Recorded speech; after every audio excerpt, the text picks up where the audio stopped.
Doctor Shyama Prasad મુખર્જીની 125મી જન્મજયંતિ નિમિત્તે જિલ્લા ભાજપ કાર્યકર્તા સંમેલન યોજાયું. ભારતીય જનસંઘના સ્થાપક અને પ્રખર રાષ્ટ્રભક્ત ડોક્ટર શ્યામા પ્રસાદ મુખર્જીની 125મી જન્મજયંતિના ઉપલક્ષમાં ભરૂચ જિલ્લા ભારતીય જનતા પાર્ટી દ્વારા રોટરી ક્લબ ખાતે કાર્યકર્તા સંમેલનનું આયોજન કરવામાં આવ્યું હતું. કાર્યક્રમની શરૂઆત દીપ પ્રાગટ્ય અને વંદે માતરમ ગાન સાથે કરવામાં આવી હતી. સંમેલનમાં વક્તા તરીકે ઉપસ્થિત રહેલા પ્રદેશ ભાજપના પૂર્વ મહામંત્રી શબ્દશરણ બ્રહ્મભટ્ટે જણાવ્યું હતું કે વડાપ્રધાન નરેન્દ્ર મોદીએ જમ્મુ કાશ્મીરમાંથી કલમ 370 નાબૂદ કરી અને CAA લાગુ કરીને ડોક્ટર શ્યામા પ્રસાદ મુખર્જીના સ્વપ્નને સાકાર કરી તેમને સાચી અંજલિ અર્પણ કરી છે.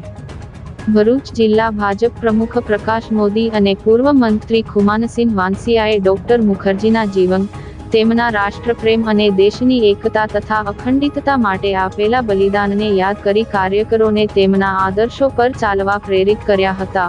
ઉપસ્થિત વક્તાઓએ જણાવ્યું હતું કે ડોક્ટર મુખર્જીએ રાષ્ટ્રહિત માટે પોતાનું જીવન સમર્પિત કર્યું હતું, જે દરેક કાર્યકર્તા માટે પ્રેરણારૂપ છે. આ સંમેલનમાં ભરૂચ ધારાસભ્ય રમેશ મિસ્ત્રી, જંબુસર ધારાસભ્ય, જિલ્લા પંચાયત પ્રમુખ ડિમ્પલબેન રાજ, મહામંત્રી જિગ્નેશ મિસ્ત્રી અને પરેશ પટેલ સહિત જિલ્લા સંગઠનના હોદ્દેદારો, પાલિકા પંચાયતના પદાધિકારીઓ તેમજ મોટી સંખ્યામાં કાર્યકરો ઉપસ્થિત રહ્યા હતા. કાર્યક્રમનું સમાપન રાષ્ટ્રસેવાના સંકલ્પ સાથે કરવામાં આવ્યું હતું.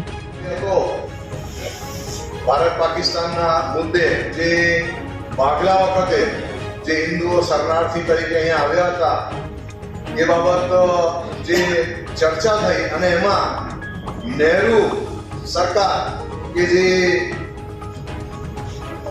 ડોક્ટર શ્યામા પ્રસાદ મુખર્જીની જે વાત હતી એની સાથે સંમત નહોતા, એટલે આ ડોક્ટર શ્યામા પ્રસાદ મુખર્જી રાજીનામું પણ આપી દે છે અને 1951માં જે આપણે ભારતીય જનસંઘ કહીએ તો એની સ્થાપના 21 ઓક્ટોબર 1951માં થાય છે.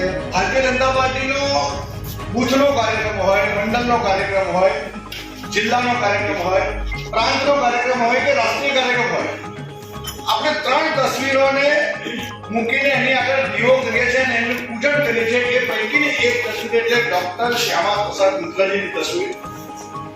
અને એટલે એટલું તો ભારતીય જનતા પાર્ટીનો કાર્યકર્તા સમજે કે આપણે સૌથી વંદનીય વ્યક્તિત્વ પૈકીનું એક